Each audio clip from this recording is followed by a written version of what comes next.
Good morning, everybody. It's John and Heather. How's everybody Good doing on a morning. happy Friday? Yes, it's Friday. I can't believe we're already into Friday day. Actually, I didn't even realize. I just looked at my watch. Friday the 13th. Really? Oh, yeah, I didn't even make that connection. So I know there's a tradition of people riding their motorcycles to Port Dover on Friday 13th, but I'm guessing today is probably not the day to do that. No, that would be silly. At least in Canada, that would be silly. Anywhere else, it'd be fine. But yeah, Yeah. no. No, but it's a pretty neat, it's one of the things when I used to ride, it's one of the things I wanted to do. It was on my list, right? It's like, how do I get on a bike and ride over to Port Dover? But anyways, so today, and actually this leads us into what we're going to be talking about today, which is reflection. And I love Mm, reflection because it's one of the things that if we do it often enough, we start to realize how far we've progressed, yeah. right? And even this week, I don't know about you, Heather, but I started to get a little bit tough on myself because I haven't been I'm not as far ahead as I want to be. And I'm like, Mm, this morning I went out for my walk and I'm like, wait a minute, I've done some pretty good things this week. So we're going to talk a yeah. little bit about that. I know you're going to talk about you had an experience in and around reflection for teams and what's happening inside of corporations as well. But before we do that, I just want to say good morning, Jen. Thank you for joining us. I know you are a regular here on the show, and I'm so happy that you get to be a part of this morning. Yes. So Heather, yes. Well, So let's John, hear. I want to just reflect on what you said that you're a little tough on yourself. It's sort of the grind, the weather. There's a You're not alone. This is actually exactly how human beings feel at this moment in time, at the beginning of the year. And there's all kinds of factors. There's the food that we eat. There's the sleep that we have not gotten. We're sort of restarting. We've made some commitments to ourselves. They're called sometimes New Year's resolutions, and both of us have some thoughts about that. And they're not that we shouldn't do them, that we should do something else, that we should have intentions. And then it's like, wait a minute, I should be already achieving my goals on the 13th of January for the entire year. And that is just unrealistic expectation. So we're going to pull the onion back on, yes, you may feel this way. And then what do you do about it? And, the power of reflection can give you the breadcrumbs that you already have for your success patterns. And you were sort of alluding to this. Yesterday, I had the most amazing working session with some of my entrepreneur friends. And we actually did a reflection process where we said, what were your biggest accomplishments in the entire year last year in your business? And every single participant said, you know what, if you would have just asked me that question, I would have been like, yeah, it was an okay year. It could have been better. Sort of what you just thought to yourself, that same reaction. But when they really spend some time reflecting and what were they most proud of and what got them the best energy, there was a lot to be thankful for, and there was a lot to celebrate, and there were success patterns that they can now rinse and repeat for the next year to get to the next level of results. So that was a really, I'm energized today because of that, but I'm energized because of that reflection time and spending a good portion of the whole afternoon. We spent the whole afternoon together doing this for each of our businesses. So it was really, really awesome. And John, Yeah. I know you had the same smaller reflection and, hey, I need to move. And then what did you reflect on? Yeah, yeah. And so it was actually as I was coming in the door this morning, and I've been tough on myself, right? Because everybody knows, I think it's not a secret anymore. I'm preparing for half Ironman. So when it comes to half Ironman, it's all about pacing and mileage, right? Like as you train, it's about pacing and mileage and getting the mileage in. And today I walked in, I came in the door and I'm like, I've been really tough. I'm like, why am I tough on myself? Like I just did 10 kilometers of running this week so far, right? And it's only Friday, so it's not bad because I've also incorporated other exercises this week, right?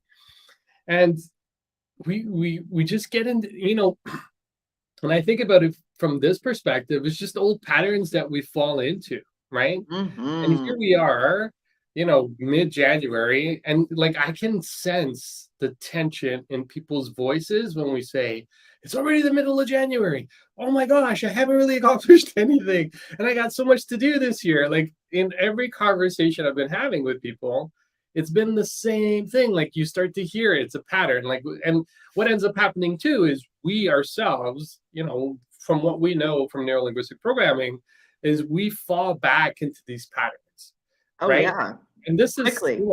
and this is why Especially under stress and like feeling like this, right? That environment. And the other thing I'm noticing, John, in addition to people feeling that tension is, and maybe this is a Canadian thing, but people are like, I'm sorry. I'm sorry I can't meet with you. I'm sorry this, I'm sorry that. And then every time you're saying sorry for something you feel that you should be doing, but you're not doing, you're actually taking away more and more of your power. And you're actually telling the universe, I have less power today. So, think about, have you fallen victim to saying, I'm sorry, but, and check in and just how can you change that to be an accountable thing? It's like, I really want to meet with you. Can we switch it to Tuesday? That would be best. yeah. It's the same thing as opposed to, I'm sorry I can't meet with you today. And I'm using a real example of someone that sent me an email this morning. It really should be no apology. I really want to meet with you on Tuesday. Does that work for you? End of story. Yeah. Because do not give our power away.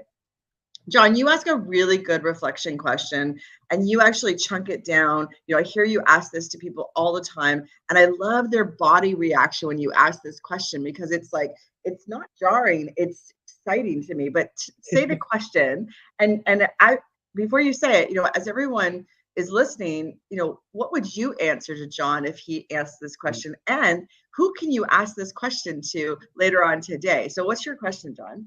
Yeah, no, thank you for asking. So my question, when I meet with people, everybody asks the standard question, how's it going? Well, to me, there's no energy in how's it going, and that kind of leaves it open to go wherever it needs to go.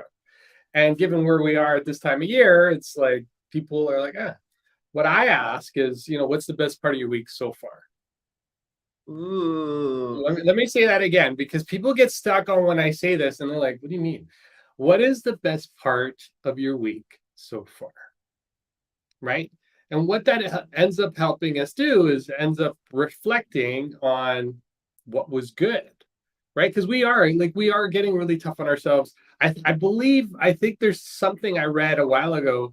January the 15th is it's Blue Monday, or the first or the second or third Monday of January is the most depressing Monday of the year, because that's typically when people's credit card statements start to come in from over the holidays, right? And they go like there's a moment where people get into like a really bad state of depression, right? Like just for a day, they call it Blue Monday. And so we're all headed towards that, because the 16th is, I believe, the second or third Monday of the January, which takes people to, and it doesn't help that the media reinforces this, right? Oh, Blue Monday, it's the worst Monday of the year. No.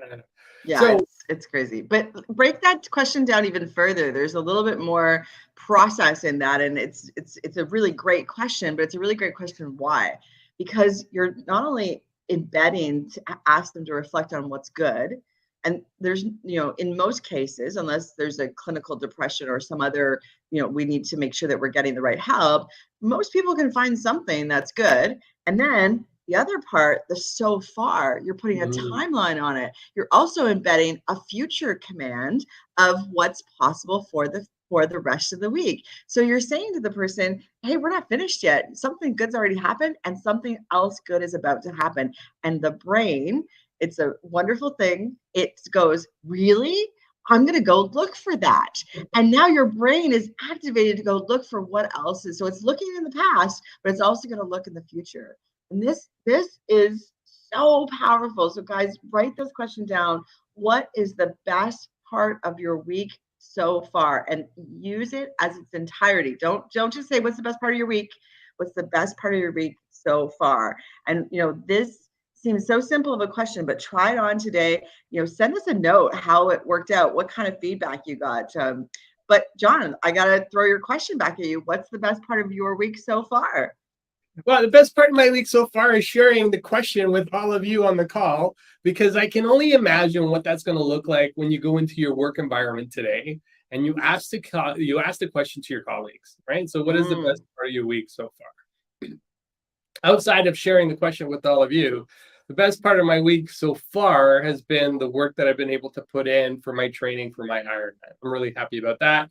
And what I've been doing in and around my work, right? So what we've been putting together, what you and I have been working on in preparation for the upcoming masterclass. Ooh, dropping Mm. it. The upcoming masterclass at the end of January. We are, I'm very happy with the progress that I've made so far, that we've made so far, and what we're putting together for this next masterclass. So, yeah, Ooh, I very like that. excited about that. A lot of good things happening. What about you, Heather? What is the best part of your week so far?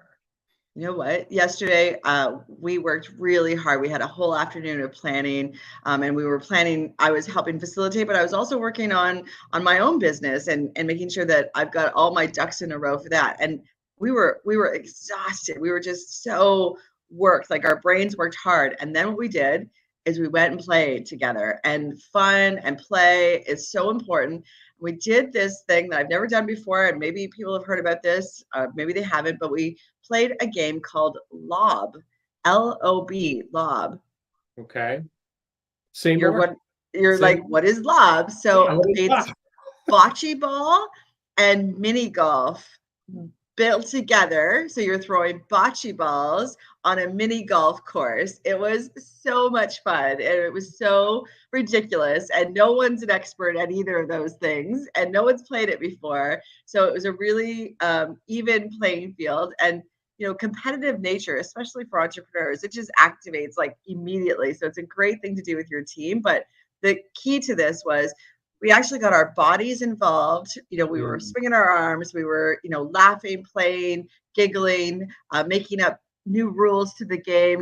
Today, this hole we have to do our non-dominant hand, and it was just a blast. So, yeah. when you're thinking about the hard work, we're often like, oh, I'm so exhausted, but you can easily energize yourself by what is it that we're going to do together as a team to activate our bodies and our minds to be playful, to be fun, and, all of those ideas that we had generated in the day, they were settling into our body. So moving around with those ideas percolating lets them settle into the places in our cells where they're going to actually call to action. So if we would have just gone home and gone to sleep, I'm not sure it would have been activated the same way. So that's what best part of my week so far was playing a new game called Lob.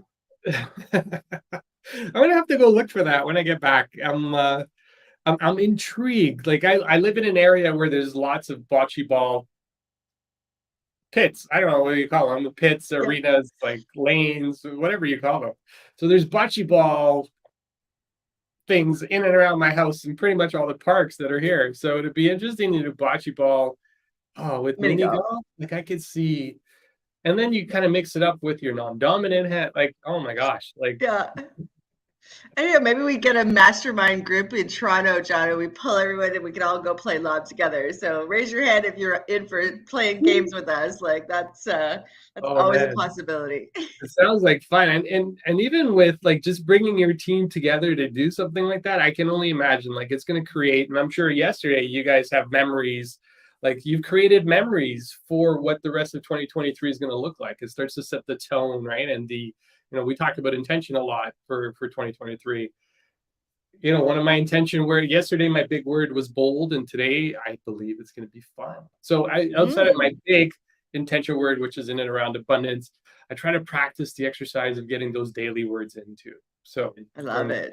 your daily word was fun yesterday. So that's amazing. It Love was it. fun. Love it. And I love that the process of, your daily word and just having that one laser focus. And guys, this is another process that is so powerful and so, it will activate parts of your brain that want to be that thing. So, I'm sure you picked that word, John, because you're not feeling 100% bold, but you know that Mhm. if you were, it would help you in the tasks that you need to get done today and bring you into a really powerful weekend. So, think of the word that you want to focus on, and then how do you do things that will feel bold? How do you do things that will fill you with abundance? How do you do things that are going to activate those words? And it's any word that you want, right? So it's, for Yeah. me, it's strength, and it's like, oh, by the way, what is the best part of your week so far? 4 push-ups this week. Yep. I was Nice. at From 2.5 2.5 at the Monday beginning to of the day. 4. So that's like a 4. 100% improvement. If we're using You know what statistics and data, I I love learned it. about it myself is I wasn't doing enough. I could push harder. It was not easy, but I could push Nice. harder. And isn't that always the truth? We could do more than we give ourselves credit for. So, Yeah. yes, strength is showing up for me this week. That is for I sure. love it. I love it. I love it. From 2.5 to 4. Like, think about, so we talk about celebrations, and really today, Friday for me is celebration day, right? So what have we, what have we accomplished this week? What are we celebrating? And Gunjan, I know Gunjan's on, and one of the things he taught me while I was away with him is having those daily wins, right? Like having those daily celebrations, because we don't do it enough. And this is why we get so tough on ourselves. And doesn't matter, like we could do such amazing things throughout the week, like even in a single day you can do amazing things, right? But you don't take the time to celebrate it, and it's almost like it's lost. It's like, well, then why did you talked about a couple of weeks ago, stress, right? Doing something without purpose creates anxiety and stress. I'm Mhm. rephrasing here. I know you have the exact language, so I'll leave it to you to correct me on it. But when you do something without purpose, that's what takes away your energy, right? Yeah. And Yeah. Stress without purpose is burnout. That if you that's are it. wondering That's why it. you're feeling burned out, it's because you are stressed and there's no reward, there's no outcome. It's not leading anywhere. It's just the grind and it's not talking to your heart. So if you feel that burnout, check in. What is your daily activity that is not on purpose? Yeah. Yeah. And then take a second to celebrate what you have accomplished and what you Mhm. have done, right? And if you can do that, I can guarantee you your work is going to start to show different, like show up differently. The way you interact, like this all trickles down to everything that we do in terms of how we interact with those around us, right? Because once we get into that place where it's like, I'm celebrating, I've accomplished some good things, I can now share that with the world. You're bringing a different energy, right? You're Mhm. you're no longer coming from that place of lack. You're coming from that place of abundance. Well, and then you can be really curious about helping other people see what they can celebrate and what they've missed because each of us as human beings, we're being ourselves. And I've been myself my whole life, John, and you've been yourself your whole life. And we don't give ourselves credit for being how awesome we are because we just live with ourselves 24/7. And sometimes we like that and sometimes we don't. So, when you are in a place of feeling abundant and gratitude and really focusing on those things, then you can be curious and ask questions like, what is the best part of your week so far to people and have them reflect in, think about that, and then give answers that are going to then set the stage for, well, if, yeah, that's right, that was good. Now, what else can I create that's good? Because again, that question so far means that something else is really going to be amazing. And Yeah. parents do this all the time. They define themselves as good parents by, have they, folded the laundry and done the dishes, and ask the kids. The kids will tell you what it is that makes you a good parent. It's time spent with you for even 5 minutes having a tea party or a dance party in the living room. So, the little tiny things that make an impact on someone else is really a thing to celebrate. And ask this question to your kids. Oh my Yeah. God, what a fantastic question for the kids. I was just about to say that, and why this happened, right? Where this all stemmed from was a night at dinner. I'm like, okay, so you got to find topics to talk about, right? Like not everybody's openly talking about things. So I brought that up at the dinner table. What's the best part of your week so far? And we go through a series of other questions that make them uncomfortable, but it's they're good because they're reflective questions in and around the kitchen table, and then we have discussion around it. So Mm, you can do it in the boardroom, you can do it in the kitchen table. It doesn't matter where you do it, as long as you do it. What you'll start to find, it creates a different type of conversation instead of, and actually, on TikTok this week, I've been talking about, do you complain? Do you, blame others? Do you judge? And all these things. And if you shift your lens to a place where it's like, okay, let's focus on the good, we're going to start to see good, right? Because that's what our reticular activating system is doing for us. It's always looking for what we're looking for. It's always going to find what we're looking for. Sorry.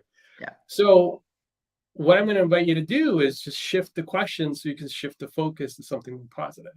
And it'll be interesting to see what the kids say, right? Because they will always say, nothing, right? Like, there's nothing's exciting, nothing's good so far. Okay, well, if you really, if there was something that was good so far, what would that one thing be? And they will always find something, which is beautiful. Well, and right? John, there's just one more piece of that. Even if they don't answer you, even if they give you that, I have nothing, it's okay. They don't want to talk. It just means that there's a little bit more, conversation around this and testing it, but their brain thought about it. Their brain went there. So you still impacted them, even if they choose not to answer you. And it happens sometimes, right? Kids are going to not answer. But if you ask it every single night, eventually they will answer that question. Oh my God, we're out of time, John. How did this happen? It's Friday. I don't know. It's Friday, and I'm loving the conversation. But so keep your eyes open. We are going to be dropping our date for our new masterclass. It's going to be coming up in the last week of January. We will be sending that out shortly, so just keep your eyes open for that. And we do have our requests. If this podcast resonated with you, our request is that you share it out with 1 or 2 people. Our goal is to, and we've shared it here with all of you, is to impact 100,000 people this year through the Say Yes movement. And the only way we can do that is with your help and support. So we would love it if you could share this with people. Love it. Heather, love it. I think we're here. Like, we're at the end. Oh my gosh. All right. Let's So do we'll it. be back on Monday. I will be in a different country the next time we do the show. And it'll be like afternoon or early morning, afternoon. It'll be afternoon for me. Anyways, I will be here to continue the program to make sure that we're adding some value to all of you. And if you do have questions, or if there's anything that you need from us, don't hesitate to reach out to us on whatever social platform you're watching this, because we would love to be there for you. All right. So with that, wishing everybody a fantastic Friday. Have a great one, Heather. Talk to you later. Bye, everyone.